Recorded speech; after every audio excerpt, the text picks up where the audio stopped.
الله وكفى وسلام على عباده الذين اصطفى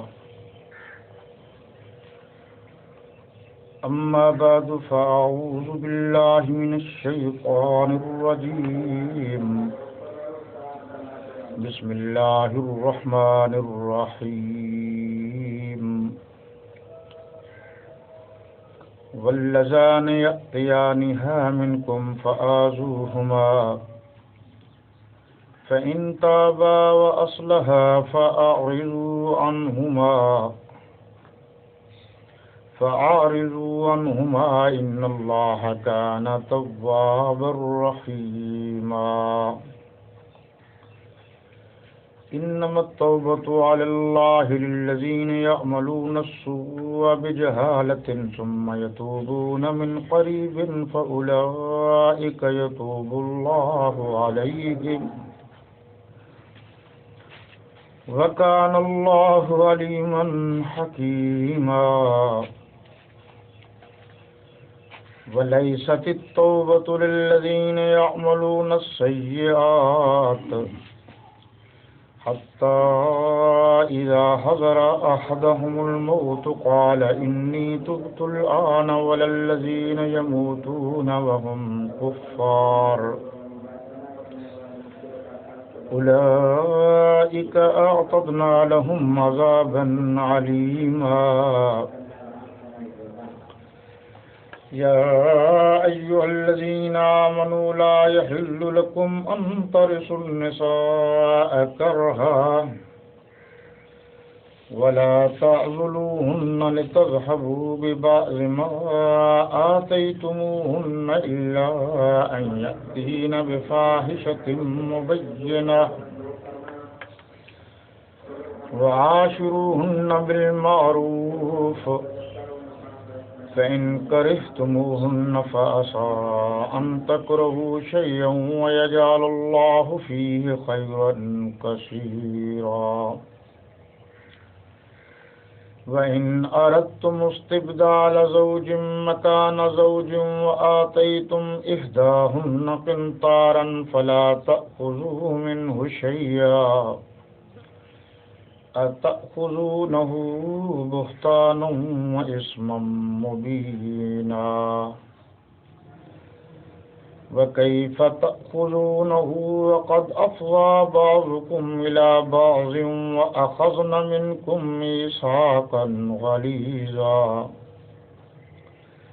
ولا تنكحوا ما نكح آباؤكم من النساء إلا ما قد سلف إنه كان فاحشة ومقتا وساء سبيلا صدق الله مولانا العظیم۔ تلاوت کردہ آیات مقدسہ کا ترجمہ۔ اور جو دو مرد تم میں سے بدکاری کریں تو ان کو ایذا دو، پھر اگر وہ توبہ کر لیں اور نیکوکار ہو جائیں تو ان کا پیچھا چھوڑ دو، بے شک اللہ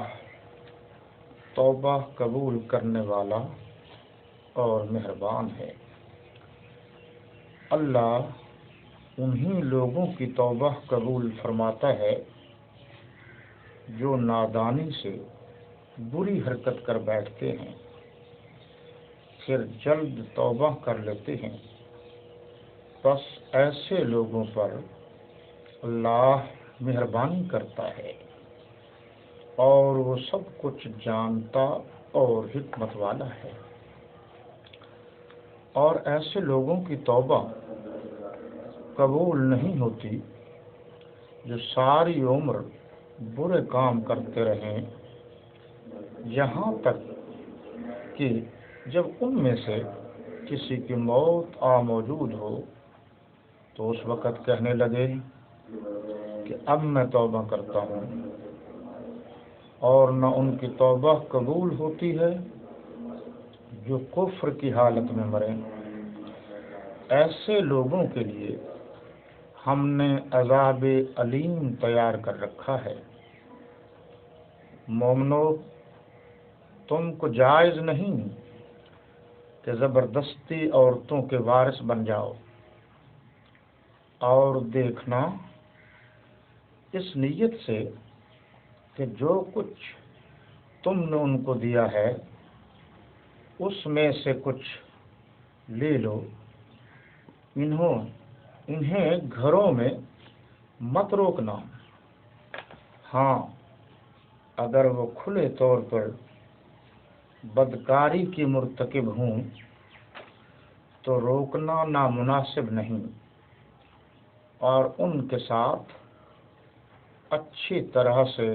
رہو سہو۔ اگر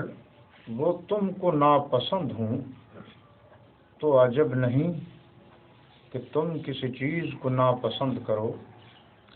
اللہ اس میں بہت سی بھلائی پیدا کر دے۔ اور اگر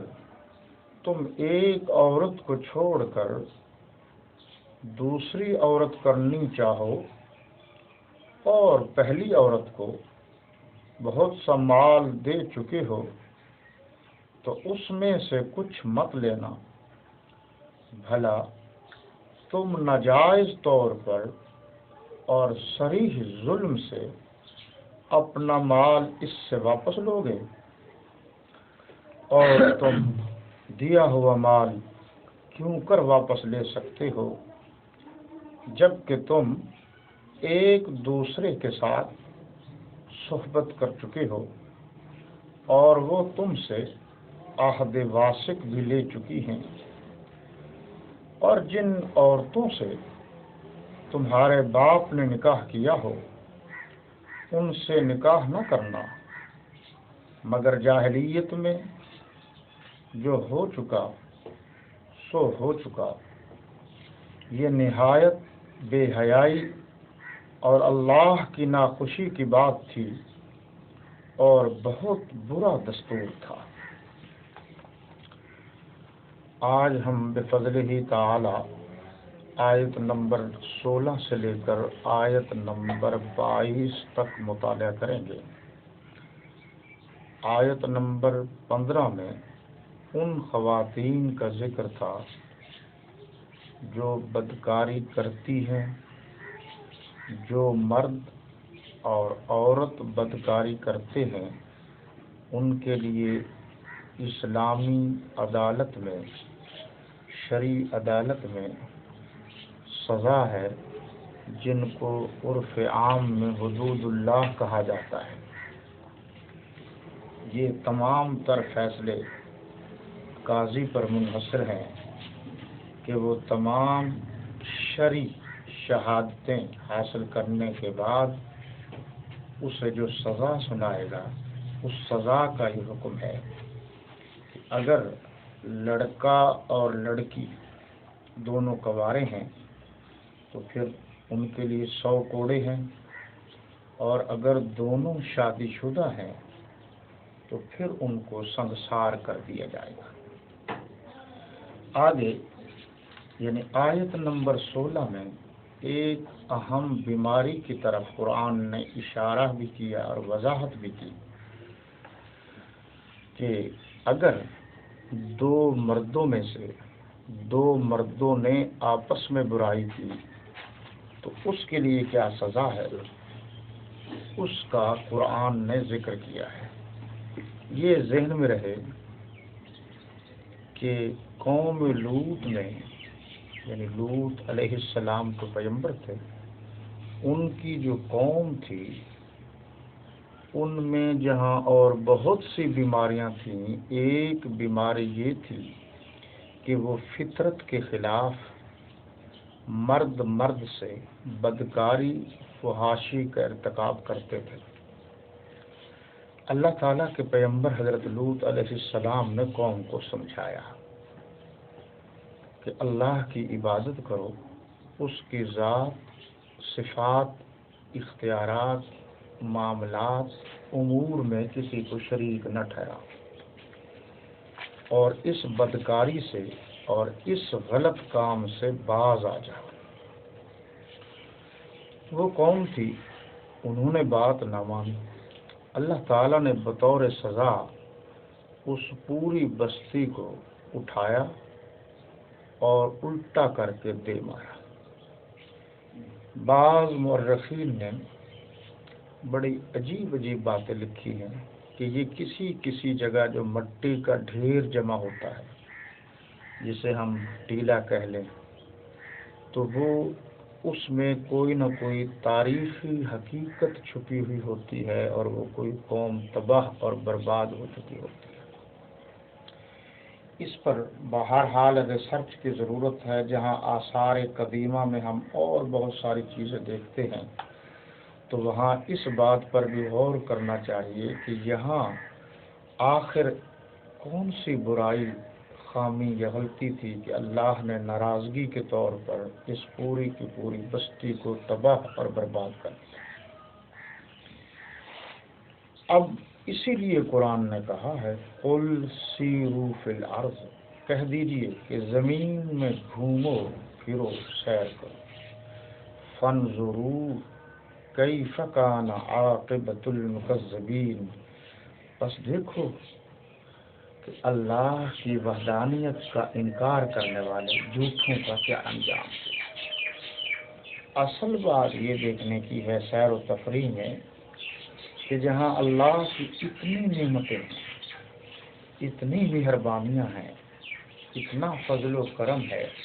کہ ہر طرف ہمیں بے بہا اللہ کے خزانے نظر آتے ہیں، شجرات، حجرات، سماوات، نجوم، شمس، اتنی چیزیں ہیں کہ ہم دیکھتے دیکھتے تھک جاتے ہیں، لیکن اللہ کی قدرتوں کا اظہار جو اس دنیا میں موجود ہے وہ ہم سے کہیں زیادہ ہے، ہماری سوچ سے کہیں زیادہ ہے۔ اور اللہ کی ایک ایک قدرت کا اگر صحیح معنوں میں اپنے ذہن میں بٹھا کر سوچنا شروع کر دیا جائے کہ اللہ نے کیسے بنائی ہے، تو انجام، نتیجہ یہی نکلے گا کہ وہی خالق و مالک و رازق ہے، اس کے علاوہ اور کوئی خالق و مالک و رازق ہو ہی نہیں سکتا۔ تو یہ جو ہے، یہ جیلوں کے باہر بھی لکھا ہوا ہوتا ہے کہ فَاعْتَبِرُوا يَا أُولِي الْأَبْصَارِ، فَاعْتَبِرُوا يَا أُولِي الْأَلْبَابِ، کہ عبرت حاصل کرو صاحبان علم، دیکھنے والوں عبرت حاصل کرو۔ اس بات کا مطلب یہ ہے کہ یہ جتنے مقامات ہیں ان میں یہ راز پوشیدہ ہے کہ تم اگر جرم کرو گے تو اس کے بعد تمہیں یہ سزا ملے گی، تو پہلے ہی عبرت حاصل کر لو کہ تمہارے دوستوں کا کیا حال ہے کہ آزادی چھن چکی ہے، اب وہ قید کی زندگی بسر کر رہے ہیں۔ یعنی اچھی بات کی طرف اپنے ذہن کو میل کرنا ہے، اس کا میلان چاہیے، بری بات سے بچنا ہے۔ یہاں بھی اس طرف اشارہ کیا گیا کہ حضرت لوط علیہ السلام نے بارہا منع کیا لیکن منع نہیں ہوئے، اس وجہ سے اللہ نے ان پر عذاب مسلط کیا، پوری کی پوری جو ہے بستی کی بستی تباہ کر دی۔ اب بہت سارے مسائل ایسے ہیں جن کو اصولاً عدالت ہی جو ہے وہ تجزیہ